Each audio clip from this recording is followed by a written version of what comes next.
Now, ladies and gentlemen, before I open to the floor for questions, let me just give my own, with your permission, Tun, recap of some of the big points as I saw them from Tun's presentation. One is he's calling this the greatest financial crisis ever. Yeah. Two, he quite daringly talked about cover-ups for the last 30 years, pinpointed CEO of banks.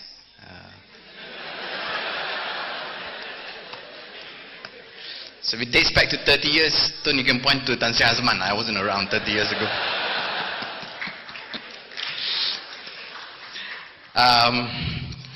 Third big point, I think he didn't seem to be terribly bullish on the present government's ability to handle the crisis.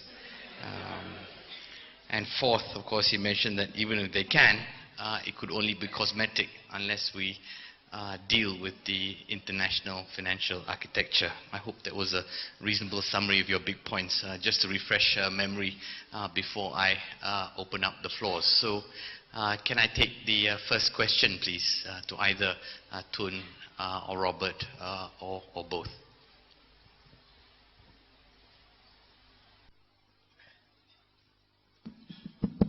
Okay. Jamal Nassar from Yemen, International Business School of UTM. My question goes to Tun Mahathir. It's regarding the new international global financial system. Does Malaysia and ASEAN countries have the capabilities and resources to contribute towards a new financial sound system? And do you see Islamic banking contributing towards this new system? Thank you. Well, thank you very much. As I said just now, any revision or any formulation of a new monetary system or banking system must involve all the countries in the world. That is because in the past we have seen the G8 or G7, for example, make decisions on their own to solve their problems, and it is we who have to pay the price for it. As an example, the Plaza Accord. In the Plaza Accord, they forced the value of the yen to go up by 300%. Now we have been borrowing yen. When the value of the yen went up to 300%, our debts to the Japanese also increased by 300%. So it's not fair to us. They may have solved their problem, but we have to pay the price. That is why in the formulation of any new system, all the countries must be involved. Perhaps groups of countries can elect a spokesman for themselves, but we cannot leave it to the G8 or G20 or G7 to make decisions on the new formulation. As to countries like ASEAN, I think ASEAN is a good group to come together and study the whole problem and probably make decisions. There has been suggestion that maybe the Islamic banking system could contribute. I believe it could, but the important thing is not to dismiss it as a solution to the present problem. You have to study whether the Islamic banking system can contribute or not before you dismiss it. And it is quite possible that the Islamic banking system, in which the banks are involved in the actual projects and they take the risks along with the investors, maybe that is one way of keeping the banks focused on the projects for which they have given loans. So this is something that needs to be studied in depth. I don't say I know all the answers. All I know is how to approach problems like that, and I hope that people in ASEAN will try to do that. Thank you. Okay, thank you, Tun. I think there was a recurring word in your presentation and your answer that there has to be a great deal more study. And I think I guess what that implies is that the solutions that are being proposed at the moment are fairly conventional in your mind, and maybe not quite the right solutions for what is a very new set of problems. Yeah. Would that be correct? Yes. Okay, can I get a next question? Yes.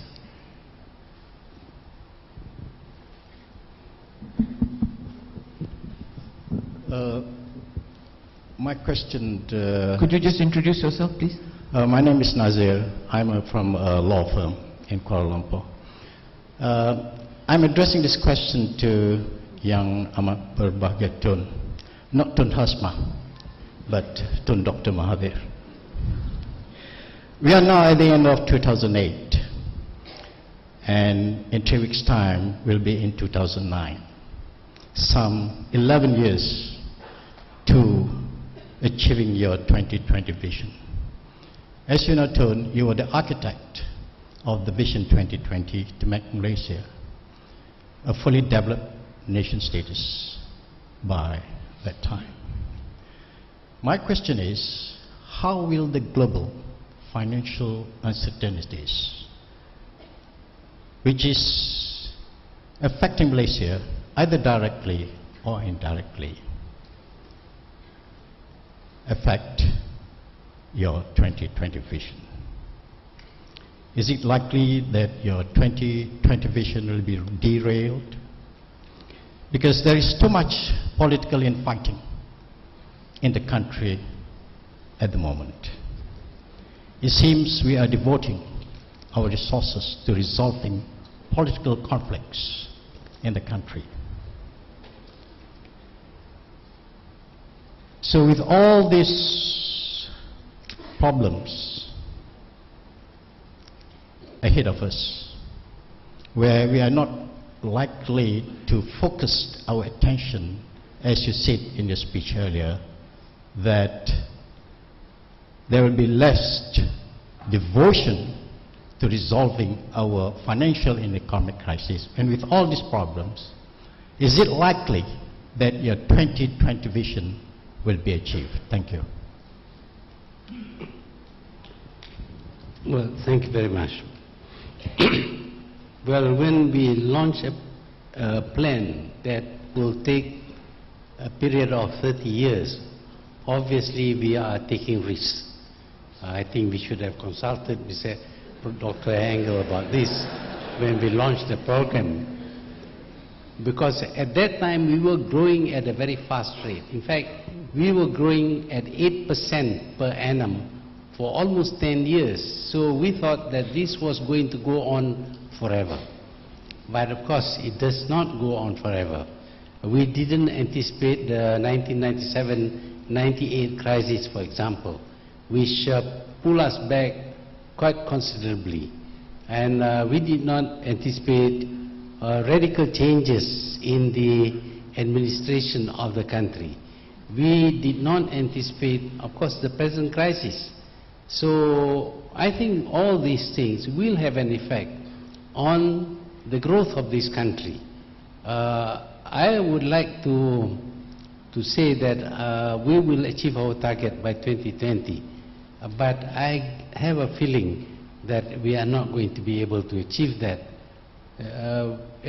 We, at the moment, as I say, there is political instability in our country, something that is strange to us.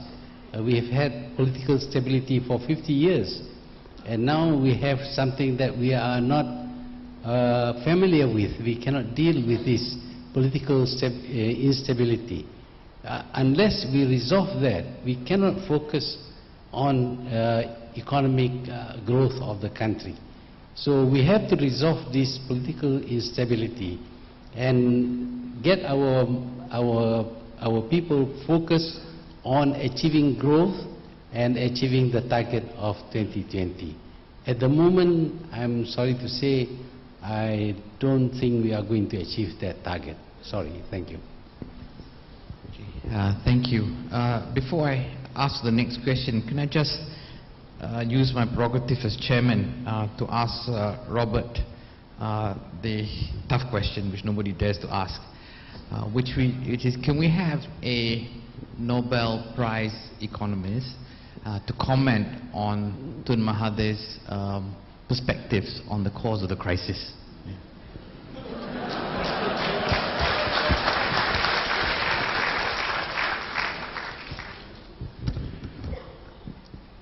Well, I think I agree in most parts with what he said.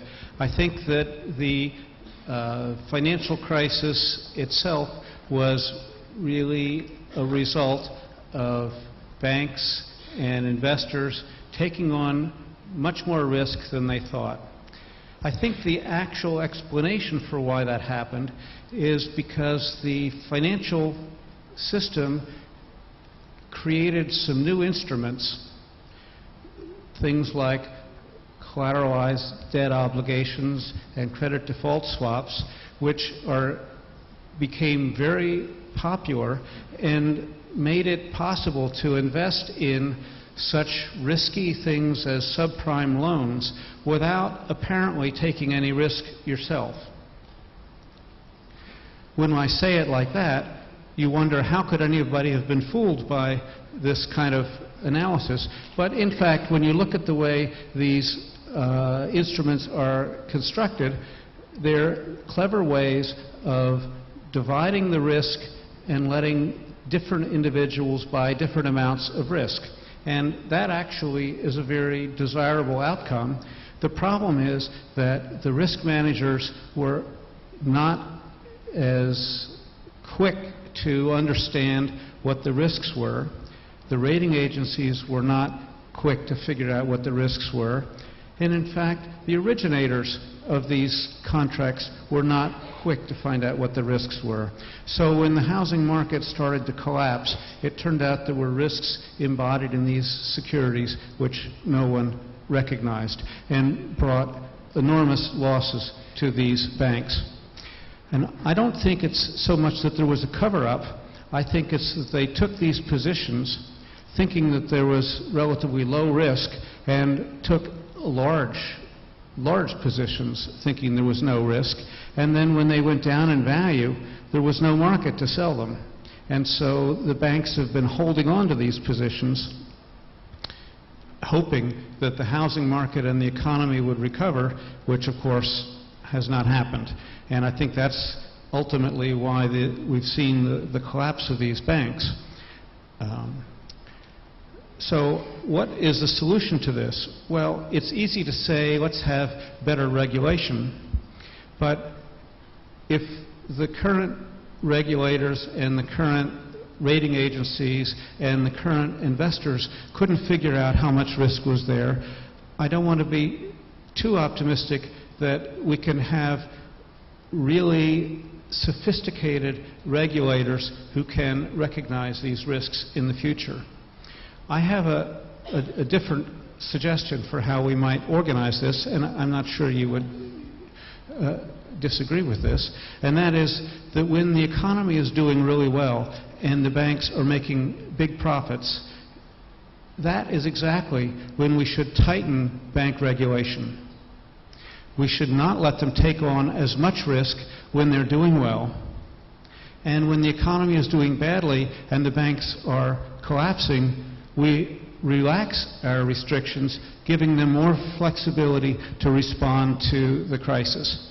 This is sometimes called the Spanish system, and it's being considered in many government agencies, governments around the world, and I think would be a structure, an arrangement that maybe we could at this point in time agree to as a cooperative policy with many different countries. The G20 has proposed some sort of oversight organizations that might give us coordinated guidance as to when we would want to tighten these controls, and perhaps the G20 is not the relevant organization. That, I think, has to be decided, but I don't think that we can necessarily have 100 nations sitting down and deciding regulatory policy either, because everybody is in a little bit different situation. But that's my hope for the new regulatory architecture, which would be tightening up bank and investment fund capital requirements in a counter-cyclical way. Thank you. I just hope you all understand that the temptation to take side with Dr. Mahathir's perspective is really there was a hell of a lot of very smart people getting it wrong at the same time, you know. So you're kind of tempted to believe there's something a bit more than just that. Anyway, sorry, you've been standing for a long time. Ms. Rafi Yusof, I'm from Islamic Development Bank, Jeddah, Saudi Arabia. First, allow me to respond quickly to the Islamic banking side. We are doing something at Islamic Development Bank to promote Islamic banking as a means to also combat this crisis as a whole.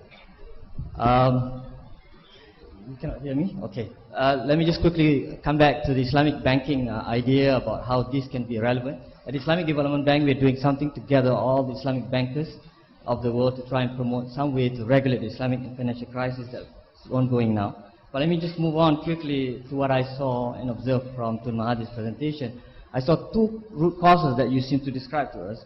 One, about money, and that has to be as an issue. Second is about banking institution.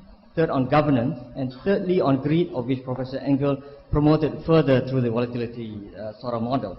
And you have said that banking is money making money, and it appears that it is not a productive system, and the real economy is being neglected, while the banking sector seems to promote itself as an end.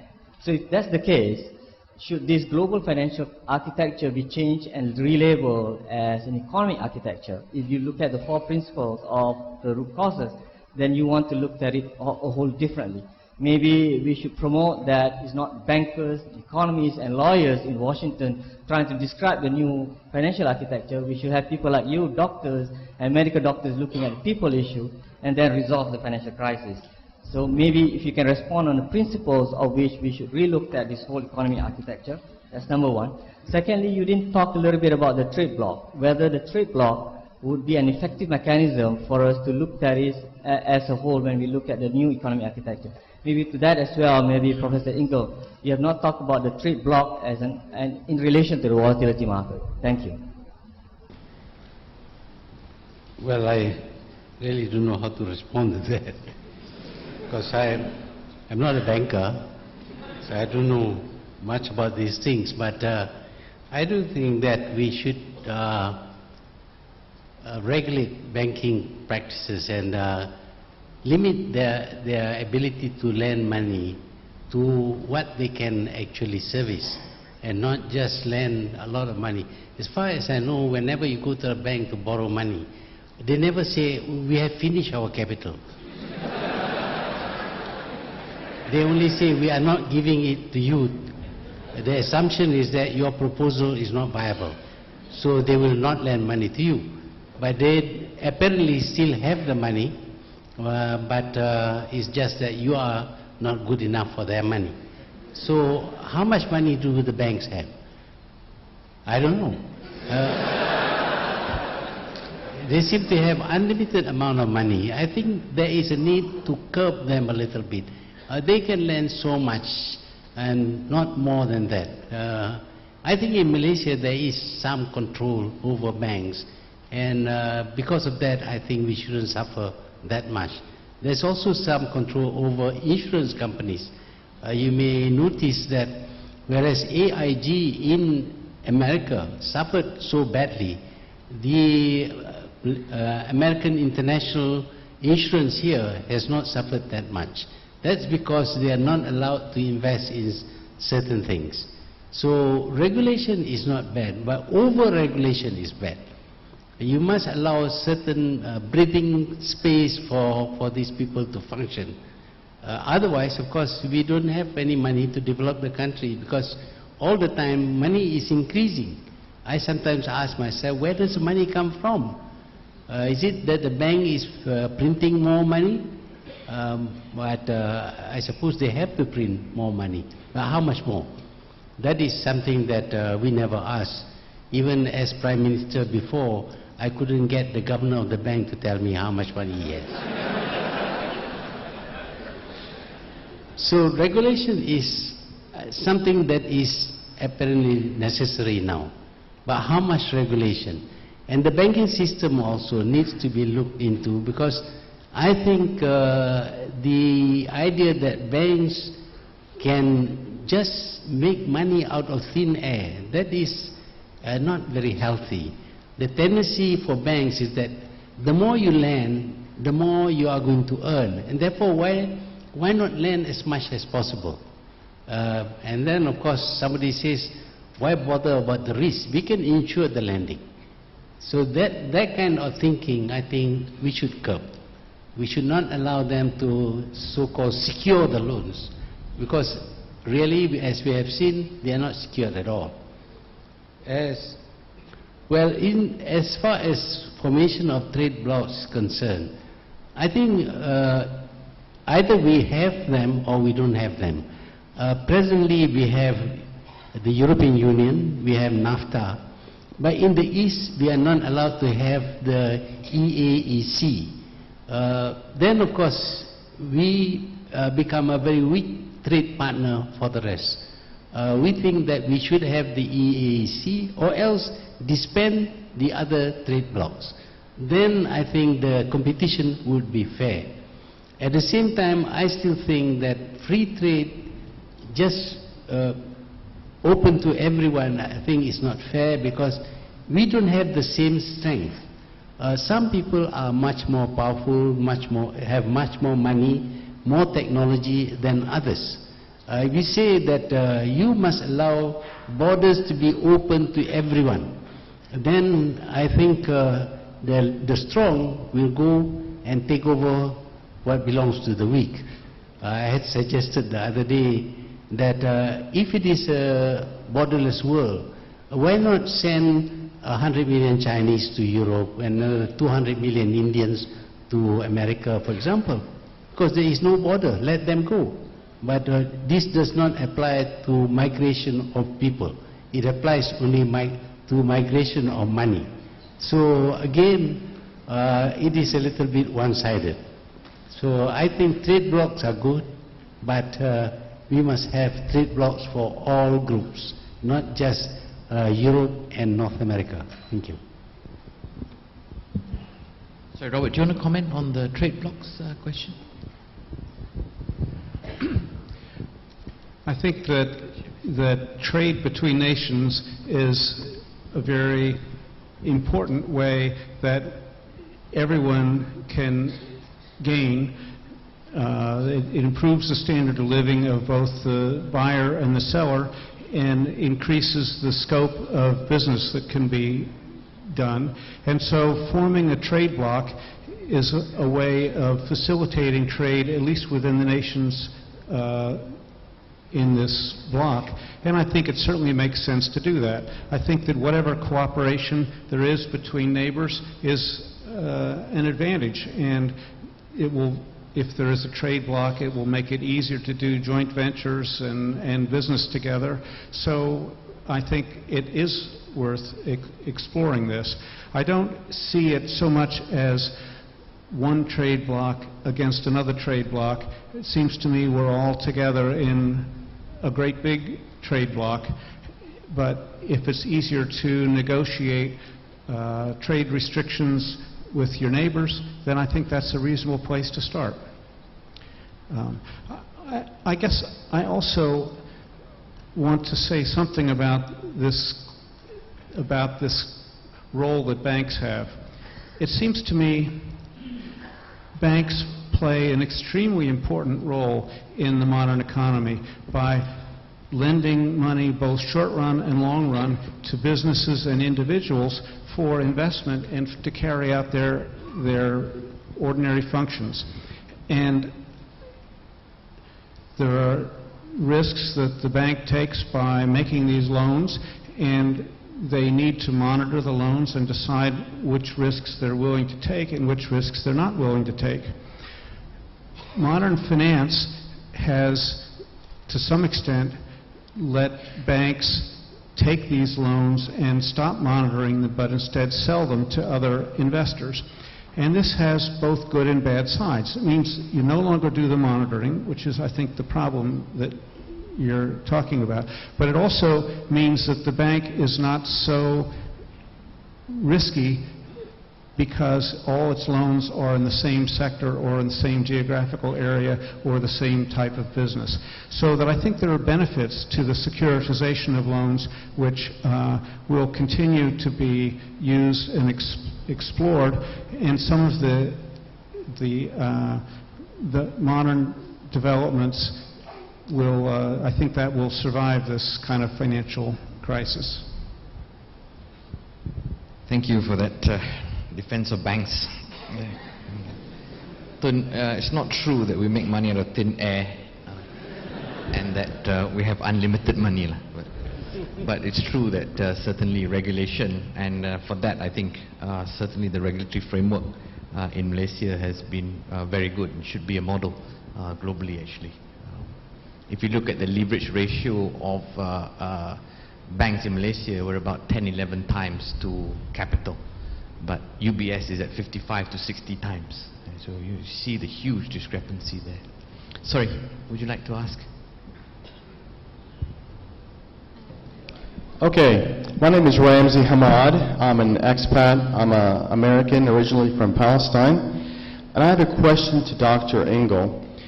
Do you see a perfect storm being formed where you have on your chart, you see a lot of volatility, which tends to indicate risk? So you might have banks, for example, and people hoarding their cash and not spending it. You've got commodity prices falling down all across the board. Do you think that all of these measures could lead to deflation? And if it does, what kind of effects will deflation have on the global economy? Thank you. Well, I think deflation is a concern. I don't think it's a perfect storm in the sense that these are coincidences. I think that they're all related. I think that the commodity prices are falling because we are forecasting a global recession.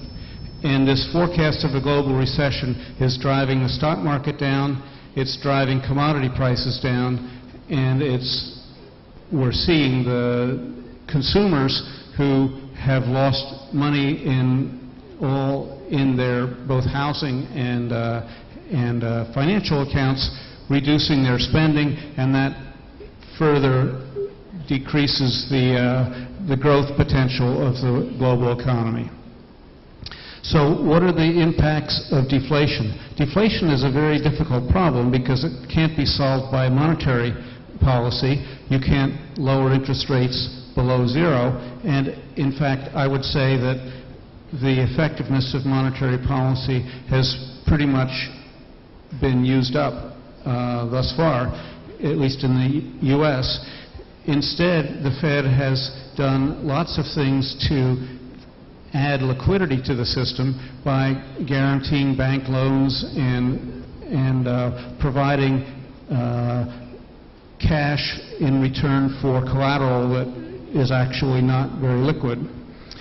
So that's one thing that can be done even in a deflationary environment.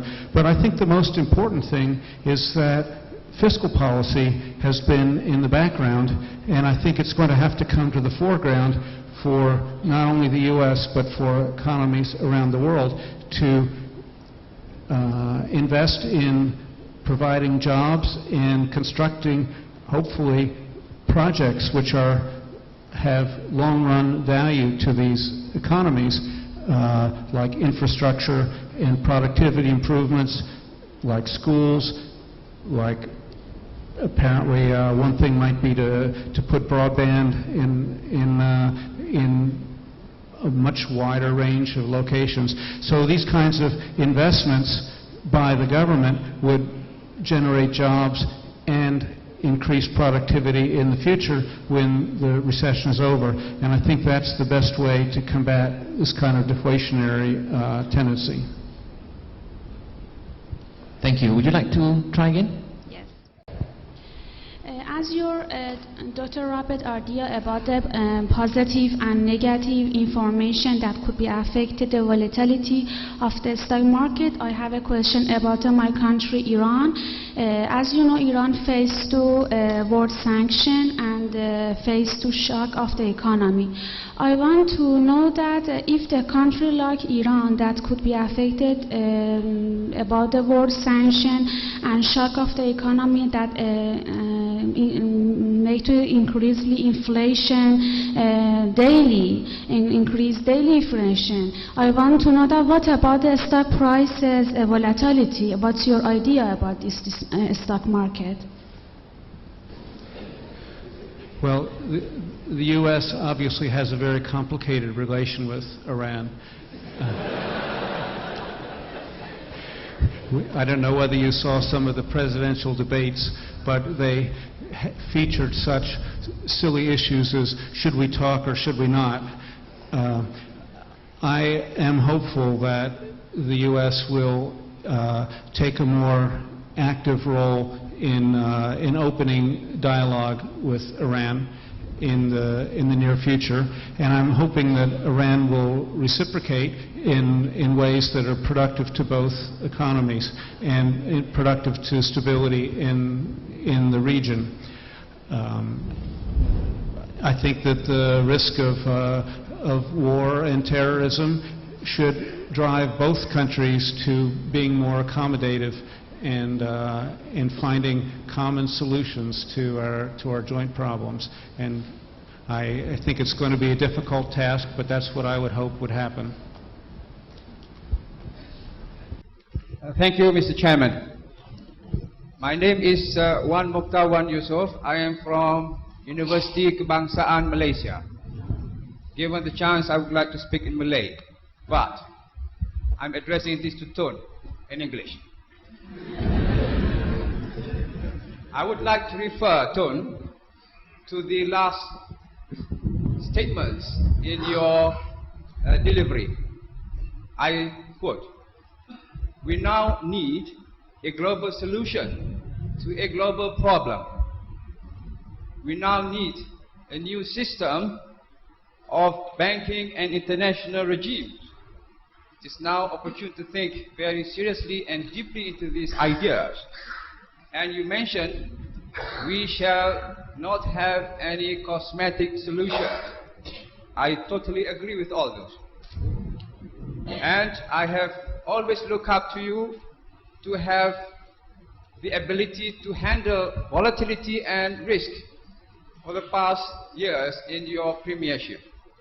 And there is a word that I always relate to my students.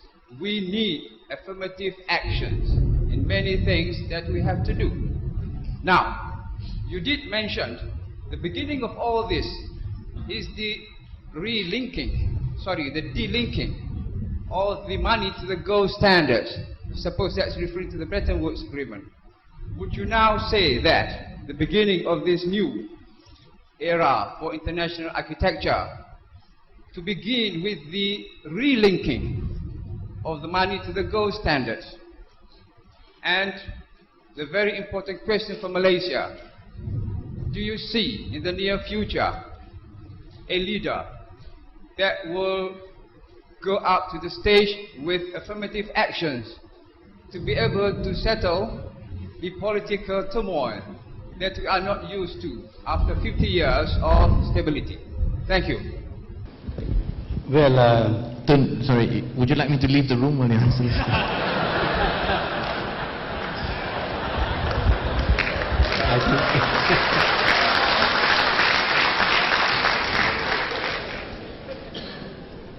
This is a very explosive subject. It is more than cosmetic treatment. But I feel that when we went off the gold standard, that's when the problem begins. It's because you can print any amount of money.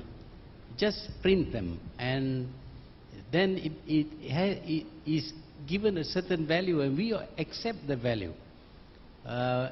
What prevents people from producing or printing as much money as they like? Perhaps it is fear of inflation.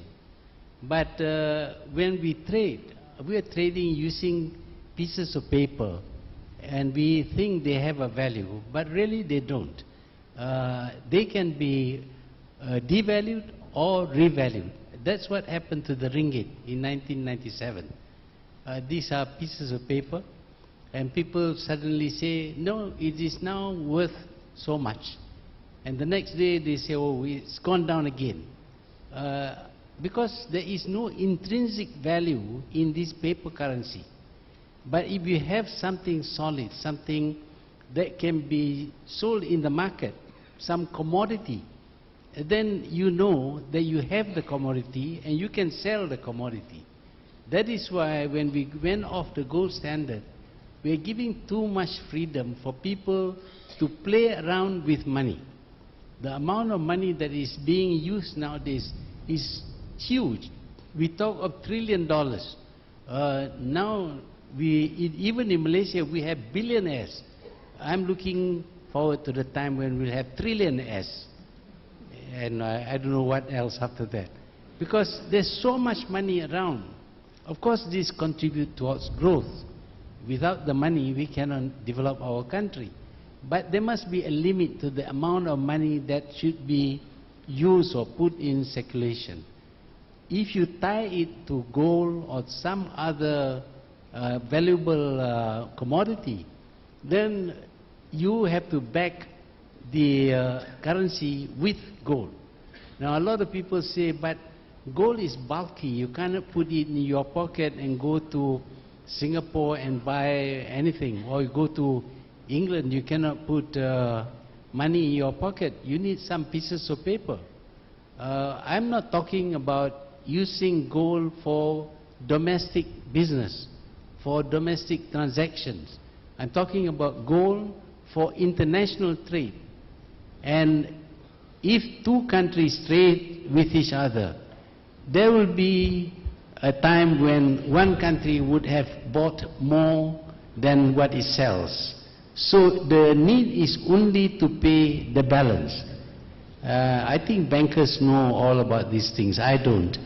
But I believe that banks do have clearing houses for the checks that they deal with.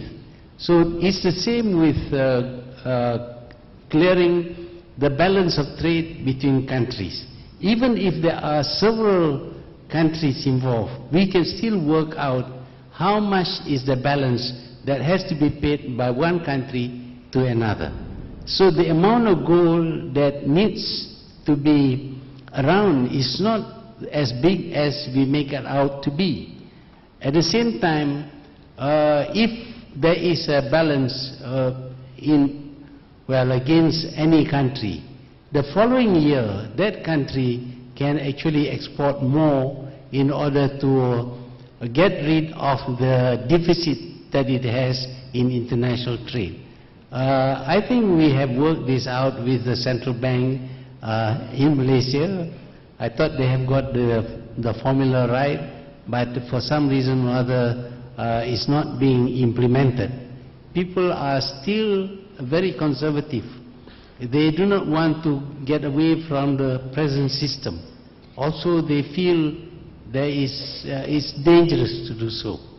But by having backing in with something valuable, then we know there is value to the currency. In the good old days, when they issue a note, they guarantee that you can redeem the note in terms of gold, so much gold. US dollar started off with being 1/35 ounce of gold to $1 US. Of course, now it's not that much. But when you get away from gold as a standard, then the tendency is to produce any amount of money. And the gullible public accepts that as money. But actually these are tokens, somewhat like the tokens people use when they play games, snake and ladders and things like that. You see, so we are being taken for a ride, basically. That's why I think we should work out a system which gives some backing to the currency that we can use. Thank you. Robert, do you want to comment on the this gold standard idea? Well, I hate to follow that comment because we backed away from the gold standard years ago in the U.S. and I think that the value of the currency is really what you can buy with it.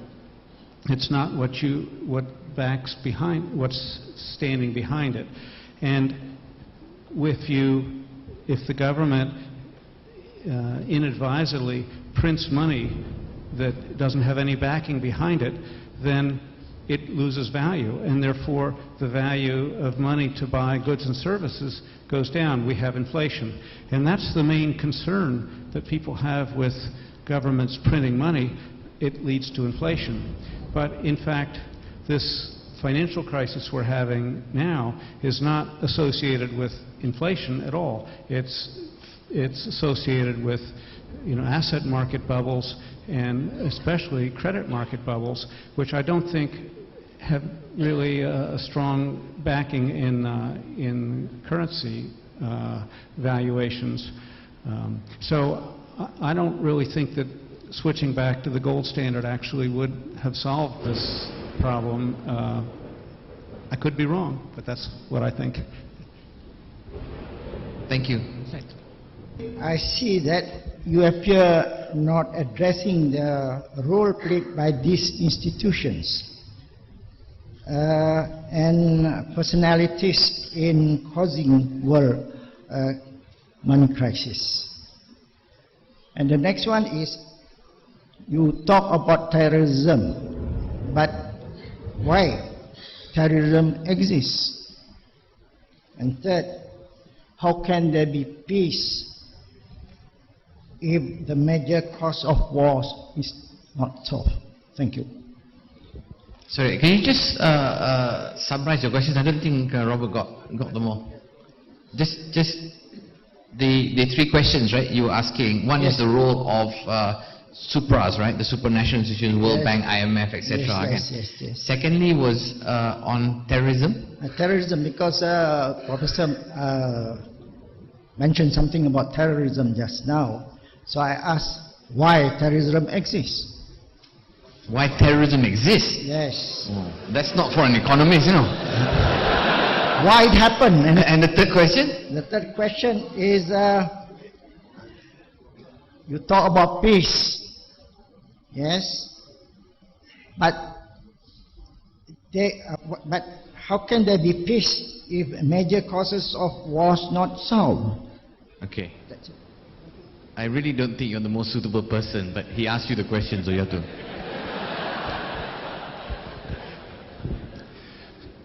Well, I think the first part is about the supranational organizations, and I guess the Fed is probably not really a supranational organization. There's been a lot of discussion about what kind of organization really could be useful in formulating coherent regulatory policy for all these diverse institutions and diverse countries. The IMF has been discussed. Many places in the world don't feel like the IMF has good credibility. The UN has been discussed. Other places in the world don't think the UN is capable of this kind of task. My feeling is that we're going to see a new type of coordinated organization which will be formed just for this purpose. And I do think that the G20 is trying to be the body that sets it up, but I'm not sure whether that will end up being what we see. I think it's important that something like this happened. On terrorism, why does terrorism exist? I mean, I guess I don't have particularly unique point of view on that. My feeling is a lot of it is due to poverty, but I think there are a very complex set of factors which have to do with people feeling like it's the only way they can get attention or get someone to pay attention to their particular situation. And I'm hoping that the world can figure other ways of paying attention to particular people's and socioeconomic groups' concerns. And then the third one is, how can we have peace when we don't solve the conditions for peace? I don't know what that means, because I think we can have peace without solving all our conflicts. Conflicts are gradually solved through various dialogues and adjustments and gradual changing policies. It doesn't mean that war is the way to solve these problems. Peace is a process. It's not an absolute state. It's a process of solving issues, and I don't see that there is really a very good alternative to that. Thank you. We are going to keep to time, so we need to wrap up in 10 minutes. So let's take a couple of last questions. And could you keep your questions very precise, please? Thank you, Mr. Chairman. My name is Lal, Malaysia. Is it true that no matter what we do, every 10 years or so we will run into a recession? On this question of the consultation, I think everybody in the world should be consulted. I don't know why people keep ignoring the United Nations. It's there for a purpose. We've got to use it and make it more effective as we get along. Now, just 2 pointers as far as getting over this recession, at least for Malaysia. I think we need more innovative and extended marketing effort during this period. If we are, for instance, exporting to 5 countries, maybe during this period we will have to export to 10 countries just to make up. And then, of course, this question of regulation, I mean, it's been established.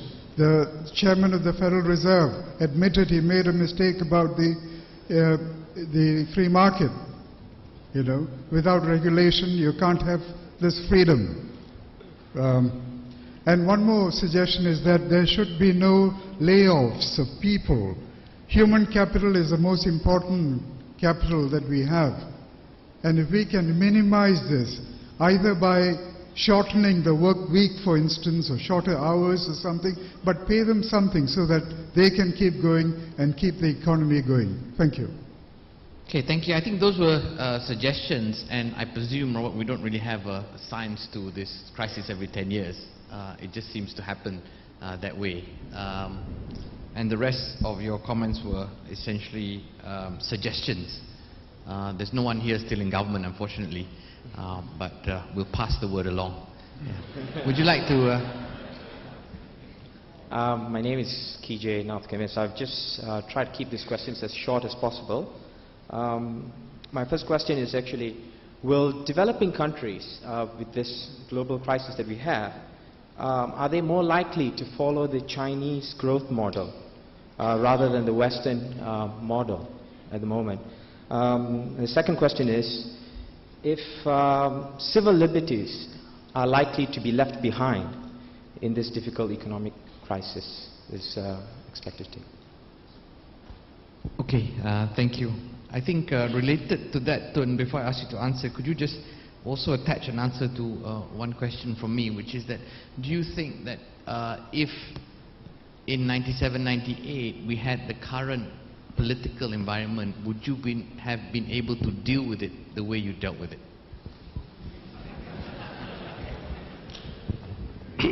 I mean, the current problem is far bigger than what we had to deal with in 1997, 98. So it was relatively easy for this country to take action and save itself. But what is happening today involves other countries and systems which are beyond our control. So we cannot solve these things by ourselves. We can perhaps reduce the effect on Malaysia, but we will be affected by what is decided by the powers that be on the system that we have now. This system of free market, for example, it sounds very good. The market will regulate itself. But the market is about making money. If they see an opportunity for making money, they don't see why they should hold back. They would want to make use of the free market to do what they think would bring them a good return. So we cannot really give this freedom to the market. Governments must come in, because governments are entrusted by the people to look after their welfare. The market is not entrusted by the people to look after their welfare. That is why I believe that there must be government intervention, government regulation, but the regulation must not be so tight that the market cannot function at all. Government must be business friendly, but at the same time government must oversee the market. The present condition, I think, is quite different, and it's not going to be easy for Malaysia to resolve it the way we did in 1997. Thank you. Last two questions, yeah? So would you like to go first? Ladies first? Ladies first. Sorry, we still have manners here. Ladies first. Yeah. Hello, hi. My name is Tengku K3 Iliana from LVG Consultants. This is for Tun Dr. Mahathir bin Mohamad. I'm so excited now. Okay, well, now we are focusing more on the uncertainties and volatility. Yes, of course, we must actually acknowledge and review this current market condition. And yes, I understand that governments and global is monitoring and do whatever it takes to resolve these issues. My opinion is just why are we now focusing more on the risk and the negative side of financial situation? Why not we focus on the opportunities and the positive sides? Because to be honest, I don't really love looking at the numbers over there just now, but yes, I have to know all this. Can Dr. Mahathir give some positive and inspiring towards the current market situation? Thank you. That's a very tough order. How to find the positive in the negative. Today we are seeing a lot of negatives, and whether we like it or not, we have to tackle the negatives. I have been looking for opportunities. I've been talking to some business people. Their complaint, of course, is that there are no more opportunities. What is happening to them is that they don't have the money, the market is very bad, retail business is very bad, restaurants are closing up. By the way, I own this loaf. I'm not promoting loaf here. But the number of customers coming to loaf has also decreased. So, of course, maybe we can take this opportunity to, say, open up more branches or things like that. But you have to be very careful about these things. Whether you can do during a recession, whether you can start something new. But what is important is to try and downsize our costs. Even in the government, we need to downsize our costs and to allocate our funds for things that can contribute to growth. Because of the, cost of living going up all we do is to increase the pay. That's not going to solve the problem. We have to try and reduce our expenditure without hurting too many people. I don't know whether a proper study has been done, but this allocation of funds to me seems to be more politically motivated than the objective of solving our current problem. So we should get away from politics. We can't really get away too much from politics, but we should do things not in order to gain popularity, but because it is going to contribute towards our recovery. So we have to look very hard for the positive, although I must say at the moment I have not yet found the positive aspect of the present situation. Thank you. Okay. So the last question there. Okay, Mr. Chairman, thank you so much for... Go ahead. Tak dengar? Assalamualaikum and very good afternoon. My name is Al-Hamni. I'm from OCBC Bank, Malaysia, Berhad.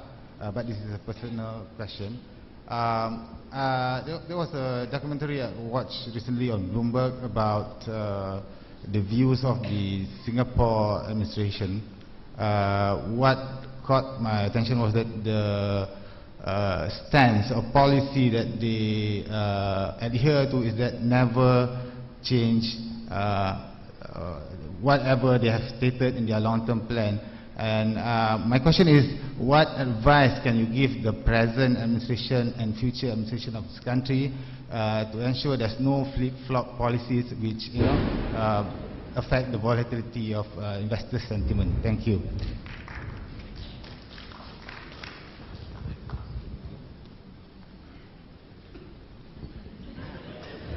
Yes, I'm advisor to Petronas and Lada, not to the present government. But,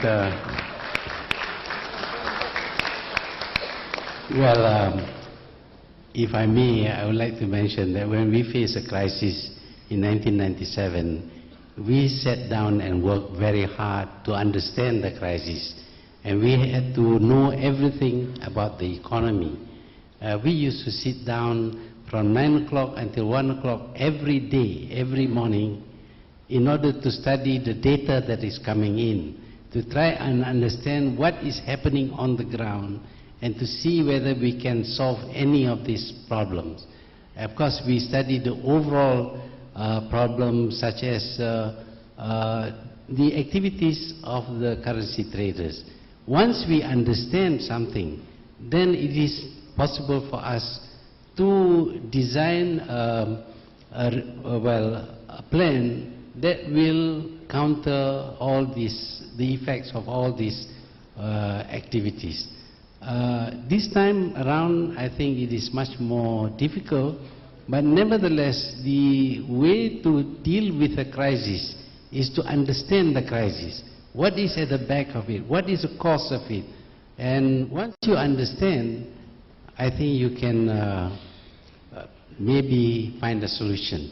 But if you don't understand and you think that there is a shortage of money, you just give money, I think that is not going to help us very much. So I'm not saying this is my advice to the government, I'm just telling about what I did. Thank you.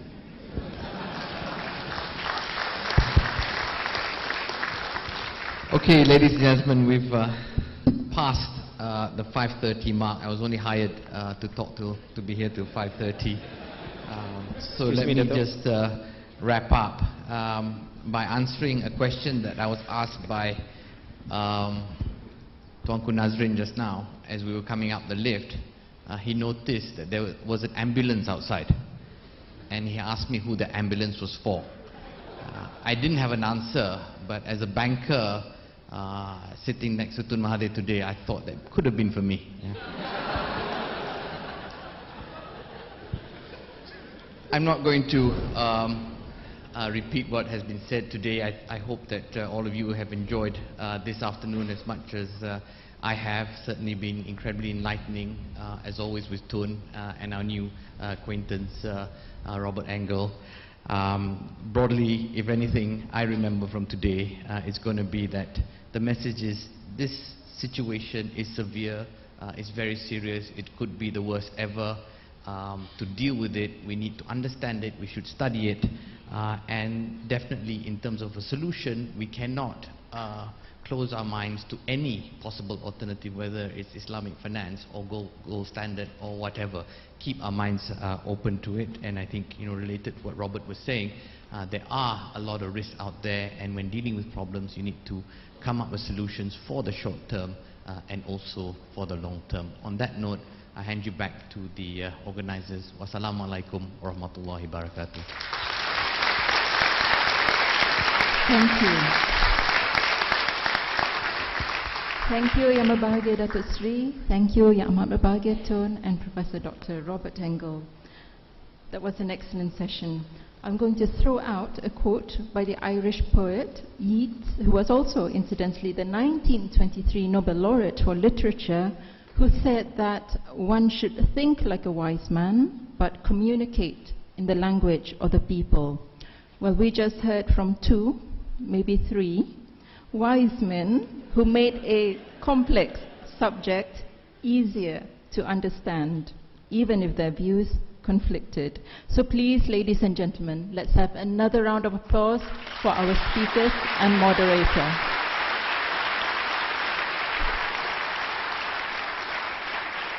After all their hard work, our moderator and speakers are respectfully invited to return to the royal box for the gifts presentation.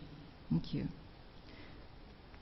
Ladies and gentlemen, I would like to inform you that the full text of Yang Amat Berbahagia Tun Dr. Mahathir bin Mohamad's speech will be made available through the Perdana Leadership Foundation website from tomorrow afternoon. The full proceedings of this event, including your questions and the speaker's answers, will be published by the Foundation in due course. Do check with us from time to time. Please also note that under the Bridges program, Perdana Leadership Foundation and Perbadanan Putrajaya will be hosting another Nobel laureate, this time the 2006 Nobel laureate in physics in April 2009. So do visit our website for more details.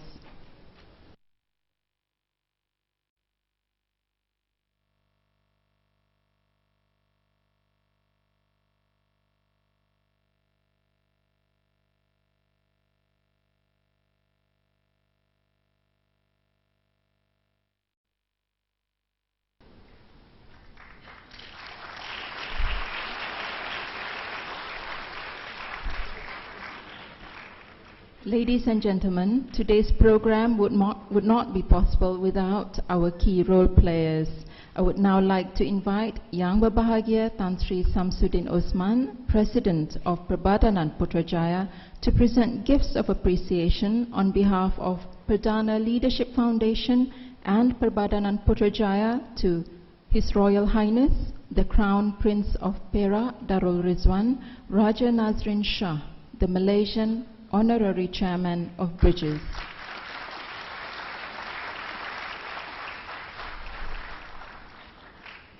Tokens of appreciation also to Yang Amat Berbahagia Tun Dr. Mahathir bin Mohamad, the 4th Prime Minister of Malaysia.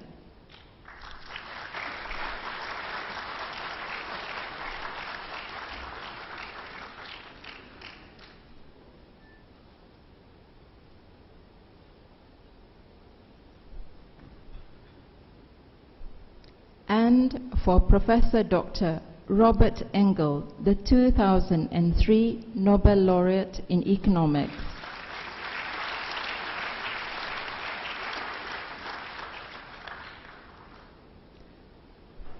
Thank you, Yang Berbahagia Tan Sri.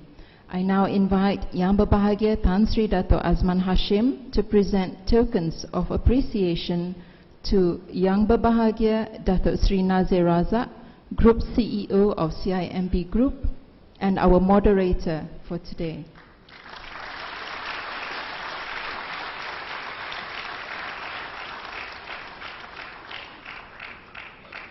And last but not least, to Mr. Uwe Morawetz, Chairman of the International Peace Foundation.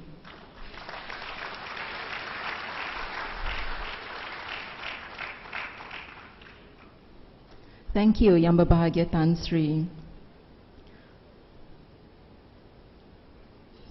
Now that the dialogue is over, we would like to invite His Royal Highness Raja Nazrin Shah, accompanied by Yang Amat Berbahagia Tun Dr. Mahathir Mohamad, Yang Amat Berbahagia Tun Dr. Siti Hasmah Haji Muhammad Ali, as well as our eminent guests, to tea at the banquet hall on the ground floor. Ladies and gentlemen, please be upstanding.